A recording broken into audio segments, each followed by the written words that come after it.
Hello বন্ধুরা, দুপুরে ভাত নিয়ে বসে পড়লাম।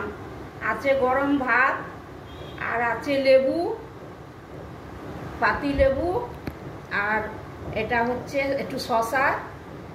আজকে শসা নিয়েই বসেছি। এটা হচ্ছে আলু মাখা, পেঁয়াজ দিয়ে শুকনো লঙ্কা দিয়ে মেখেছি। আর এটা হচ্ছে আলুর পাঁপড়। এটা আলু দিয়ে পাঁপড় তৈরি করা হচ্ছে।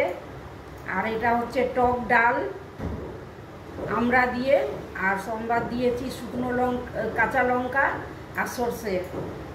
আর এটা হচ্ছে পটল দিয়ে একটু মশলা করেছি। এই যে পটল মশলা করেছি আজকে। এটা খুব ভালো লাগে খেতে, সবসময় করি না। এটা রুটি দিয়েও ভালো লাগে আর ভাত দিয়েও ভালো লাগে। আর এটা হচ্ছে কাতলা মাছের ঝোল, পাতলা করে ঝোল করেছি। সেটা কাঁচা লঙ্কা আর কালো জিরে দিয়েছি ফোড়ন, আর না হওয়ার সময় একটু ধনে পাতা দিয়েছি, আর নুন হলুদ তো দিয়েছি। এই পাতলা ঝোল গরমেই খুব ভালো লাগে, আর এমনি কোনো মশলা দিয়ে কালিয়া করিনি। আর থালাটা কীরকম সাজানো লাগলো বন্ধুরা, তাহলে কমেন্ট করে একটু জানিও। আর ভিডিওটা যদি ভালো লাগে তাহলে লাইক, শেয়ার, সাবস্ক্রাইব করে দিও।